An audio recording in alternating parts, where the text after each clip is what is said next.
When it comes to solving equilibrium problems, and in particular problems in which we are calculating concentrations at equilibrium, we mentioned in a previous video that what differs is going to be the math. It's going to be the algebra. So our setup will be the same, but we can have different algebraic approaches. So in a previous video, we took a look at scenarios in which we had perfect squares and how we would solve that algebraically.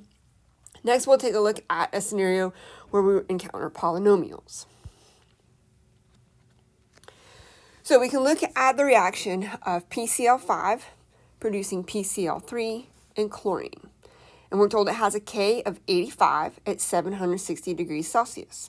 We're asked to calculate the equilibrium concentrations of all species present if the PCl5 is 5 molar initially.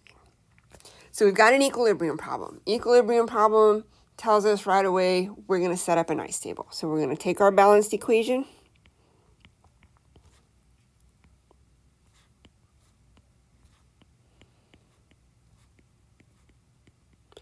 We're going to set up our I, C, and E rows. So again, our initial, change, and equilibrium.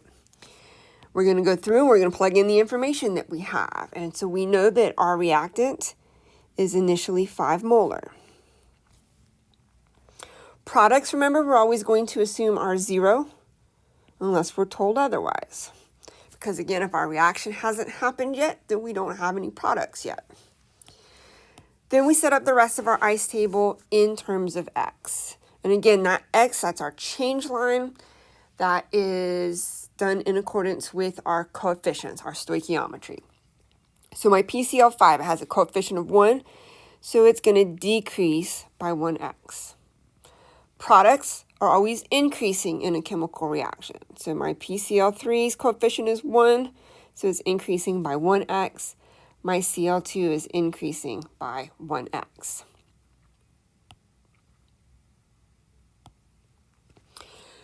So then we go down each column to write our equilibrium line. So coming here for my PCl5, at equilibrium, the concentration is going to be 5 minus x. For my PCl3, going down our column, we start at 0, we increase by x. At equilibrium, we'll have some x amount. And then my Cl2, 0 plus x gives me x. So this is exactly what we did in previous examples. So we took our balanced equation, we set up our ice table, we plug in any given information from the problem, we set the rest up in terms of x. So now our goal is to solve for x. So we're going to set up our equilibrium expression. So that's concentration of each of my products raised to their coefficients divided by the concentration of my reactant raised to its coefficient. So then we plug in those equilibrium amounts. So my PCl3 is x. My Cl2 is x. And that'll be divided by 5 minus x.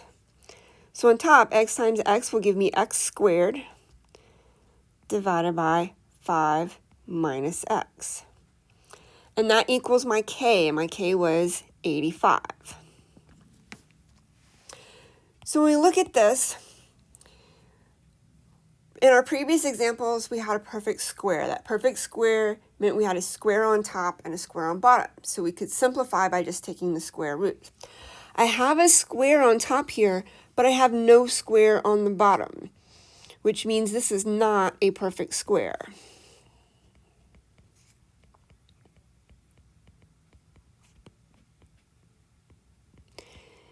Instead, what I see is that I have an x squared and an x. If I have an x squared and an x, then we have a polynomial. So remember with polynomials, polynomials have the format of ax squared plus bx plus c equals 0. And the way we solve that polynomial is using our quadratic equation.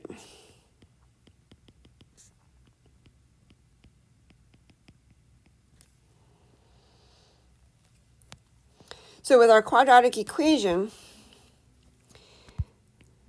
it says that x equals negative b plus or minus the square root of b squared minus 4ac over 2a, where a, b, and c are the coefficients in my equation.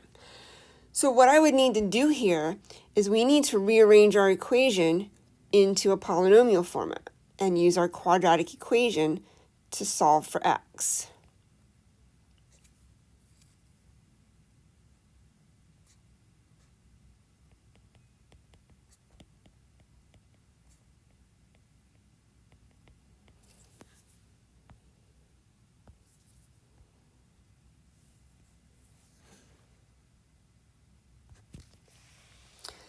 So we've got our x squared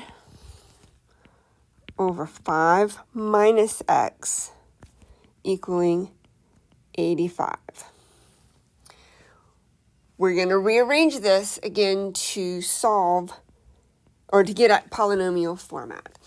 So the first thing I've got to do is I've got to get that 5 minus x out of the bottom of my fraction. So I'm going to start by multiplying both sides by 5 minus x.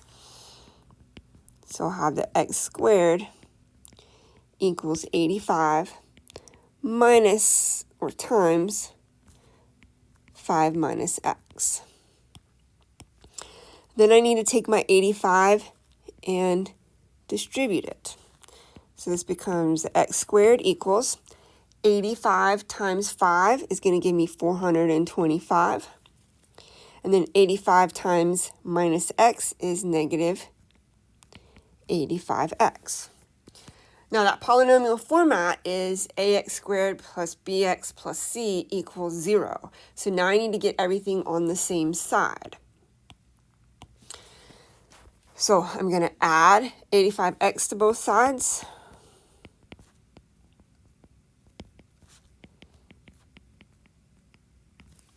And then because my 425 is a positive value, I'm going to subtract it from both sides. So then my equation becomes x squared plus 85x minus 425 equals 0. So we've now got to take this polynomial and use our quadratic equation. And the quadratic equation deals with a, b, and c. A, b, and c are these coefficients. So my a here would be 1. My b is 85. And my c is negative 425. So if we plug that into our quadratic, we're going to get that x equals negative 85 plus or minus the square root of 85 squared minus 4 times a times c, and then that is divided by 2a.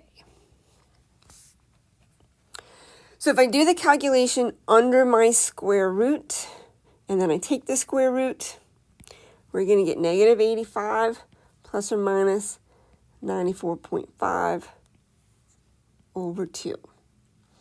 Now with your quadratic, remember we always get two solutions. So my x value here, we're going to do plus the square root, and then we're going to do minus the square root. So we're going to have two x values, 4.74 and negative 89.8. Now in math class, you just ask to solve for x, you might be done. But here we're dealing with a real-world scenario. When it comes to a chemical reaction, there aren't two different changes. There's only one x value. And so we've got to check to see which x value makes sense.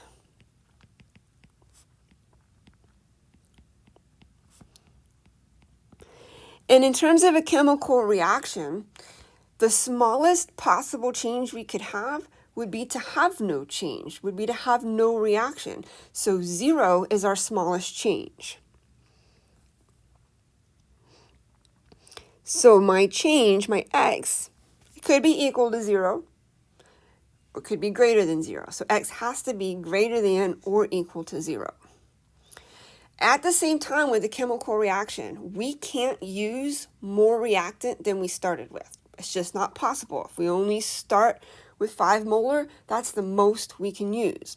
So X has to be less than or equal to our initial concentration. So in this case, X has to be between 0 and 5 molar because that was our initial concentration. So out of these two values, the one that fits is going to be the 4.74.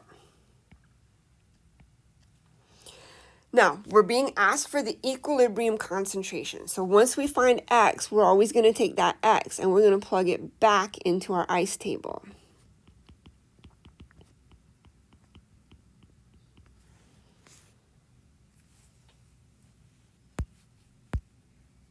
So coming back to our ICE table, anywhere we have X, that's going to be 4.74. So at equilibrium, my chlorine is 4.74 molar, my PCl3 is 4.74 molar, and then my PCl5 is 5 minus 4.74, which is going to leave me with 0.26 molar. So these would be my equilibrium concentrations of all species present. Now again, we can always check to make sure that our answers make sense. If we have a K of 85, that's an intermediate K. So that intermediate K means that we should have significant amounts of reactants left over, significant amounts of products being formed. If we look at these concentrations, I do have much more product being formed than I have reactant left over, but I still have a significant measurable amount of reactant left over. So my concentrations make sense in reference to my K value. Now remember, we can also calculate things like percent reacted, percent dissociation, percent ionized, depends on what type of process we're talking about. If we're looking at a percent reacted,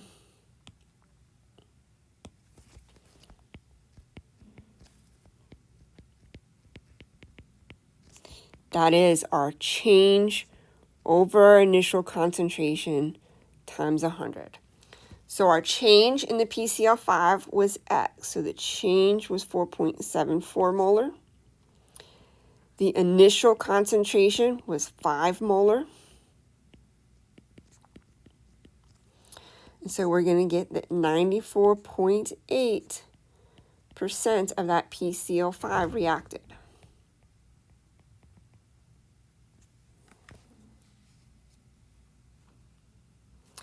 So again, with equilibrium, the process will always be the same. We take our balanced equation, we set up the ICE table, we plug in our initial concentrations and any other values we might have.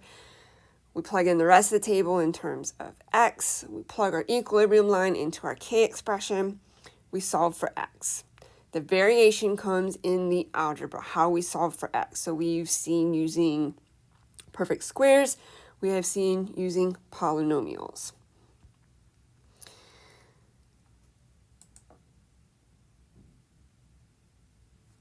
The other thing that we can encounter is a scenario where X could be negligible. So remember that if we have a small k, that indicates our equilibrium favors our reactants. If reactants are not forming very many products, this is going to result in a very small change. Sometimes that change is so small that X can be considered negligible. A negligible X considerably simplifies our calculations. If X is negligible, it's approximately 0. It doesn't mean it doesn't exist, it just means that it's so small, it doesn't have an impact when we add or subtract it. So that means if we have something like 2 minus X in our equation, and X is roughly 0, we can simply drop the minus X, leaving the 2. Now, there's certain scenarios under which X will be negligible. And to check that X negligibility, we've got to compare K to I. So K, our equilibrium constant, I, our initial concentration. If K divided by I is less than or equal to 10 to the third, then X is going to be negligible. That means, again, that any plus x or minus x can be dropped. If it's not, then the minus x or plus x must remain, and the equation is likely to require the quadratic equation to solve. So we can look, for example, at the reaction of oxygen to produce ozone. And we're told K here is 2.5 times 10 to the negative 59th. So the first thing we're asked is the position of the equilibrium. So again, we're looking at the size of K. This K is incredibly small.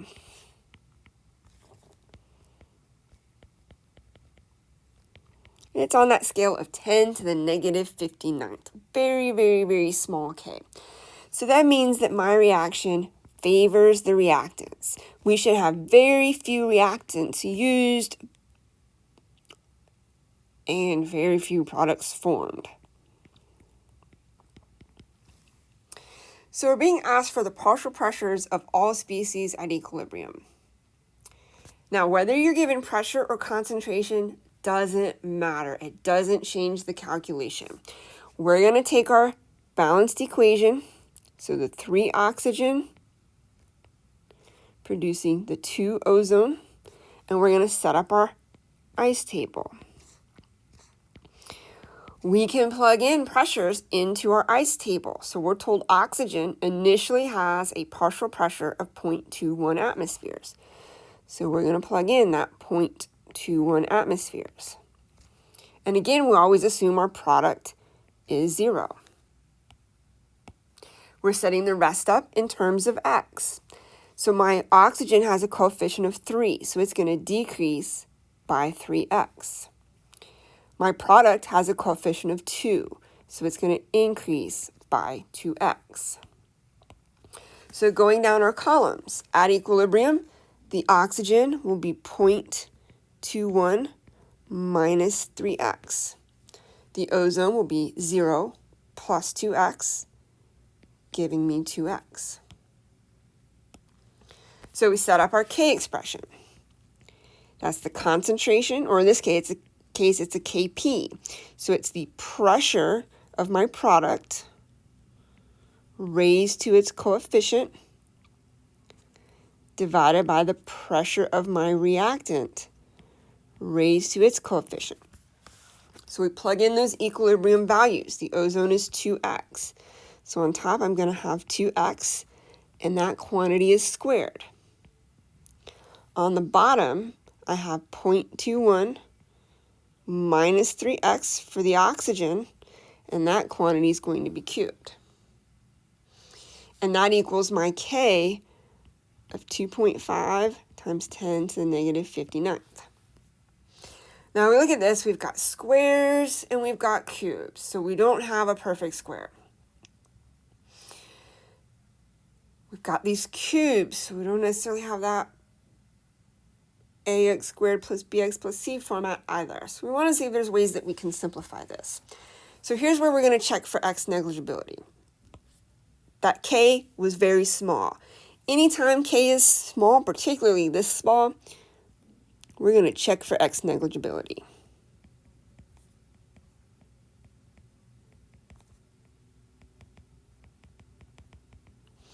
So we said the way we're going to do that is we're going to take k, we're going to divide it by I. So 2.5 times 10 to the negative 59th divided by 0.21, our initial pressure. And we're going to get a value of 1.2 times 10 to the negative 58th. So remember that the criteria is that this has to be less than or equal to 10 to the negative third. This is definitely less than 10 to the negative third, which means x is negligible.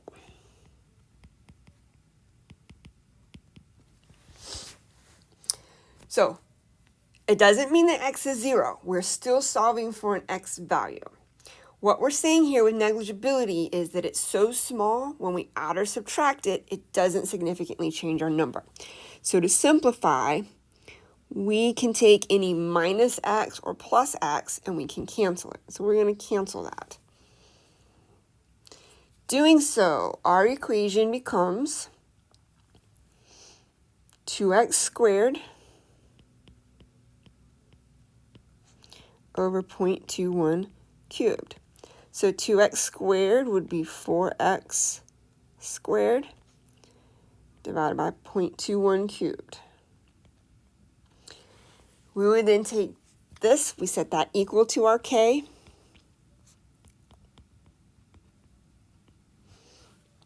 And now we're just rearranging and solving for our x.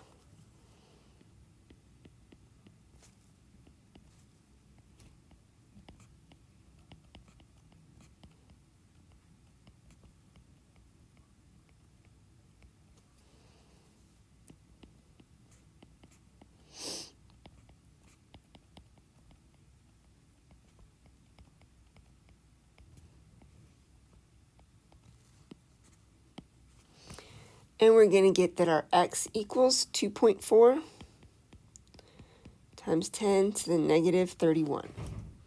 So very, very small.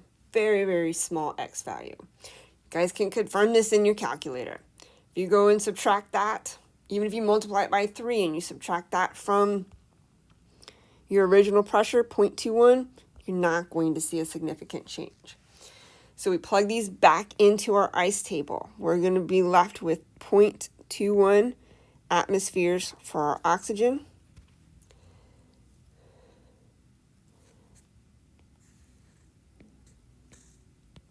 And we're going to have 4.8 times 10 to the negative 31 atmospheres for ozone. Very, very small.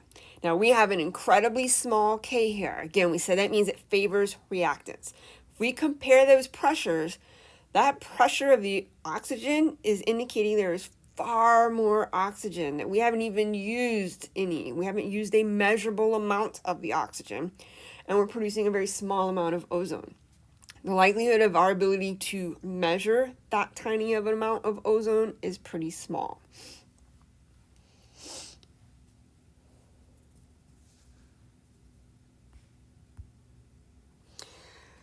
Now, on your worksheet, you've got some remaining problems, 7, 8, and 9. You guys should work through these on your own, and you'll have an answer key posted on Blackboard. Again, they're all set up the same. The difference is the algebra. So you might be using perfect squares, you might have polynomials, you might have x negligibility.